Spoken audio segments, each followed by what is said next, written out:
I'm about to go off like a weapon. Fuel to the top, got a filled up engine. In my thoughts, obsession. I will not stop, no, I'm never second. Hello guys, welcome back to our channel Wins World TV.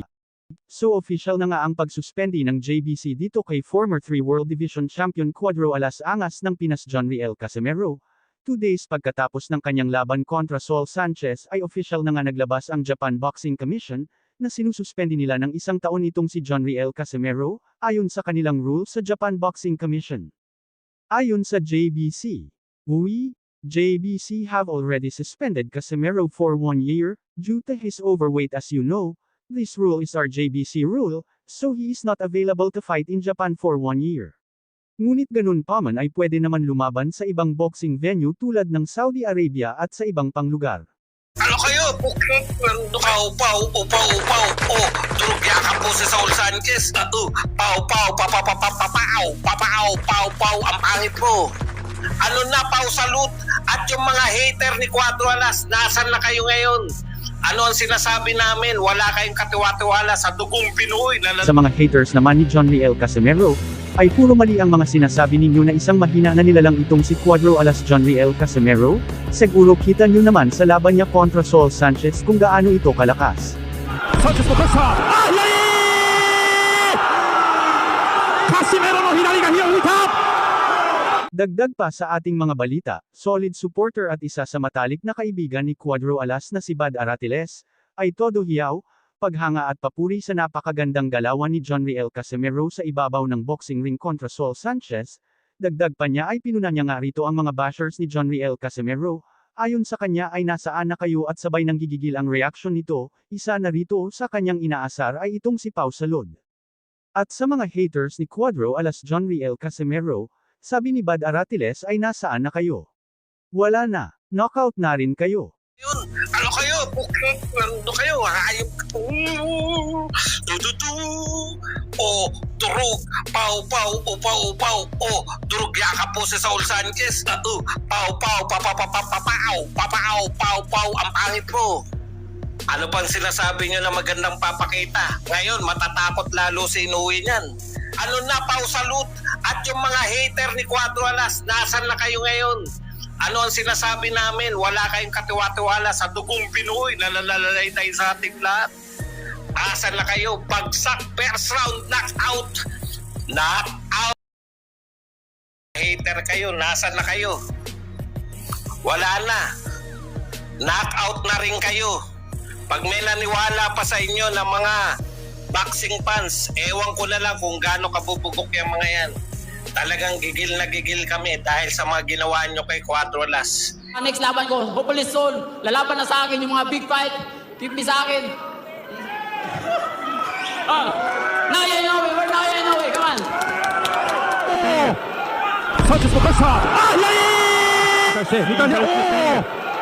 Sanchez no pressa. Casimero no hinari ga hinuhita. 2度目に匹敵するものを見せなくてはいけない両者、ジョンリエル・カシメロ vs サウル・チャンス・サンチェス。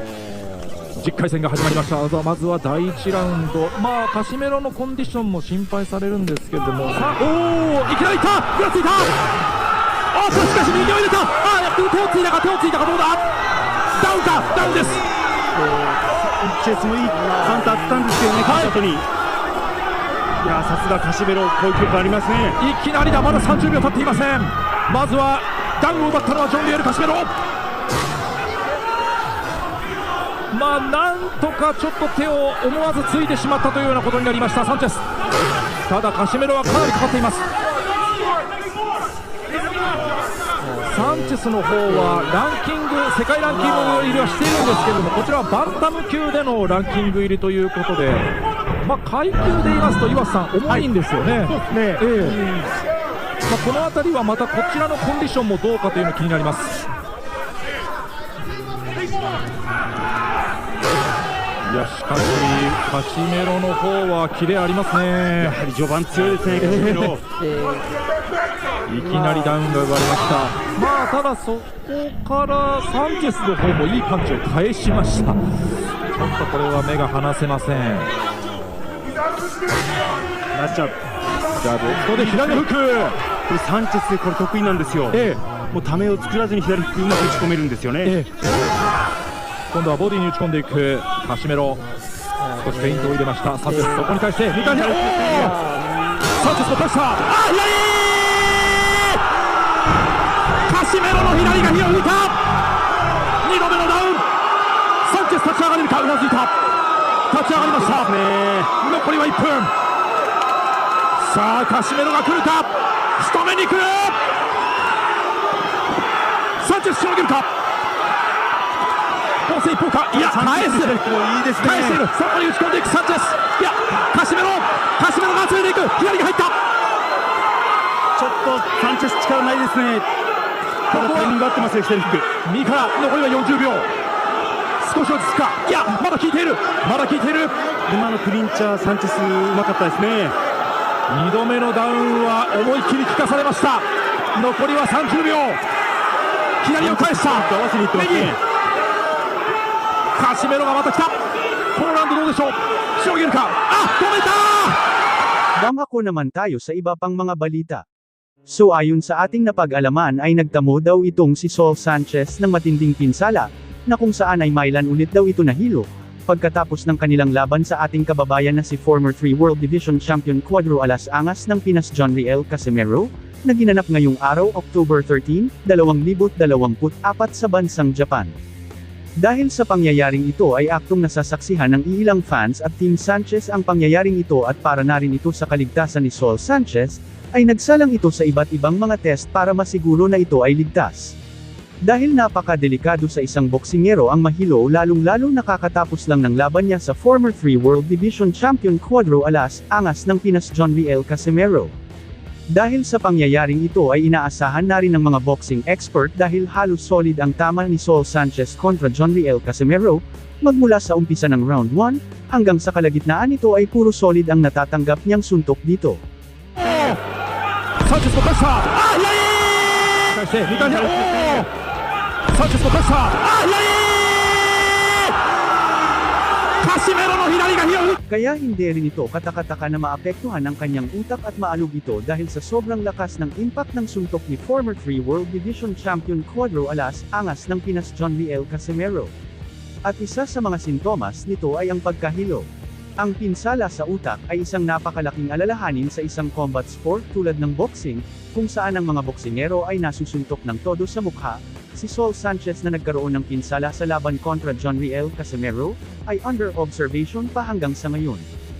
Para naman sa kababayan nating si former 3 World Division Champion Cuadro Alas Angas ng Pinas John Riel Casimero, congratulations, at binigyan mo na naman ng isang karangalan ng bansang sinilangan ang bansang Pilipinas. At sa mga haters naman ni John Riel Casimero, ay puro mali ang mga sinasabi ninyo na isang mahina na nilalang itong si Cuadro Alas John Riel Casimero, siguro kita nyo naman sa laban niya kontra Saul Sanchez kung gaano ito kalakas.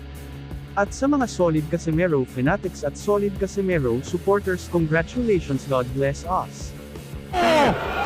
Sanchez のプレッシャー、返して2回目、サンチェスのプレッシャー、まずは第1ラウンド、カシメロのコンディションも心配されるんですけれども、いきなりいった、ぐらついた、しかし右を入れた、手をついたか、どうだ。 Dagdag pa sa ating mga balita. Maingay at matunog na ang planong pagkasa ng bigating sikat na promoter na si Bob Arum, sa laban ng dalawang Japanese boxer at parihas undefeated world champion. Ito ay sina current undisputed N4 World Division Champion Naoya Inoue at current WBC World Bantamweight Champion Junto Nakatani. Ayon dito sa current WBC World Champion na si Junto Nakatani ay talagang nakahanay at nakaplano na talaga ang paglaban niya sa current undisputed N4 World Division Champion na si Naoya Inoue aka the Japanese Monster. Ngunit bago niya kakalabanin si Naoya Inoue, ay uunahin niya muna ang kapatid nito na si current WBA Bantamweight Champion Takuma Inoue sa isang unification fight. Alam naman ng karamihan na sa dugo talaga ng magkapatid na Inoue ang isang magaling at malakas na boksingero, at aminado naman itong si Junto Nakatani na talagang totoo na malakas ang magkapatid na ito, ngunit susubukan pa rin ni Junto Nakatani ang kanilang mga lakas sa pamamagitan ng paglaban niya dito. Pagkatapos niya talunin si Takuma Inoue, kapatid ni Naoya Inoue ay isusunod niya itong si Naoya Inoue at John Riel Casimero. Ayon kay Nakatani ay gusto niya rin makalaban si Cuadro alas angas ng Pinas John Riel Casimero, dahil gustong-gusto niya talaga mangbagbog ng mga boksingerong maangas sa ibabaw ng boxing ring. Aminado din dito si Junto Nakatani na isang malakas na nilalang itong si John Riel Casimero, ngunit wala namang masama daw kung susubukan niya ang lakas nito. Dahil tulad sa rason niya na gusto niya makalaban ang Inoue Brothers ay ganun din ang rason niya sa paglaban niya sa angas ng Pinas John Riel Casimero. Sa kasalukuyan ay napakaabala itong si Junto Nakatani sa kanyang mga training, bilang paghahanda sa paparating niyang laban na magaganap sa bansang Japan ngayong October 14, 2024, ang laban ay isang world title defense. Dedepensahan ni Junto Nakatani ang kanyang hawak na titulo laban kay Tasana sa lapat ng bansang Thailand na may tala na 76 wins, 53 dito ay tinalo niya sa pamamagitan ng knockouts, at may isang talo. Marami din kasing naniniwala sa lakas nitong si Junto Nakatani at makakapagbigay ng unang pagkatalo dito sa tinaguriang The Japanese Monster Naoya Inoue. Kaya kabang-abang talaga ang laban Naoya Inoue kontra Junto Nakatani at John Riel Casimero kontra Junto Nakatani. Ano sa tingin nyo guys, babagsak kaya si Junto Nakatani sa mga kamay ni Naoya Inoue or babagsak ito sa mga kamay ng tinaguriang Cuadro alas angas ng Pinas John Riel Casimero? I've got a filled up engine. In my obsession, I will not stop, no, I'm never second guessing. I gotta Dagdag pa sa ating mga balita. So pagkatapos nga tibagin ni WBC Bantamweight World Champion na si Junto Nakatani. Sa round 1, itong si Vincent De Acero Astrolabio, ay tila naging daan ito para itong si Junto Nakatani ang nakahanay na naman na gusto makalaban ni former 3 World Division Champion, Cuadro alas angas ng Pinas John Riel Casimero, dahil alam naman ng karamihan na ang laban ni Naoya Inoue versus John Riel Casimero ay medyo malabo na mangyari, dahil talagang hindi pinapansin ni Naoya Inoue itong si Cuadro alas angas ng Pinas John Riel Casimero kahit ano pa ang gawin niyang pagpapapansin dito. Ngunit ang labanan John Riel Casimero versus Junto Nakatani, ay sobrang laki ng pag-asa na maikasa ito. Dahil kung itong si John Riel Casimero, ay magiging champion sa 122-pound Super Bantamweight Division, kung sakaling iwanan na ni Naoya Inoue ang kanyang titulo na hawak sa Super Bantamweight Division, ay pwede nang upuan ni John Riel Casimero ang division sa oras na umakyat na ng timbang itong si Naoya Inoue. Sa bagong henerasyon kasi ngayon guys ay ang mga bagong titulo ang pinagbabasihan sa laban, in short hindi kalalabanan ng mga Hapon, kung hindi ikaw ang mandatory challenger. Uhaw na uhaw kasi ang mga Hapon pagdating sa titulo. Kaya kung si John Riel Casimero ang maging champion sa naturang division ay tiyak may pag-asa itong si John Riel Casimero makalaban si Junto Nakatani. Kakayanin kaya ni former 3 World Division Champion Cuadro alas angas ng Pinas itong si Junto Nakatani. Halina't panoorin natin sabay-sabay ang mga knockout highlights ni Junto Nakatani, kung gaano nga ba kalakas ito. Head right now. Doubles up the uppercut and then goes with a knockdown, scored with a right uppercut. never second guessing. I got a guy come. Oh! A straight left hand. Off like a weapon, fuel to the top. Gotta feel that tension. In my thoughts obsession, I will not stop, no, I'm never second guessing. I got a guy come. Oh my! That was devastating. He is laid out in. Thank you for watching. Salamat sa inyong panunood. This is Wins World TV, saying peace, love and good vibes lang tayo lagi, okay, alright. 사우체스 못 갔어. 사우체스 못 갔어.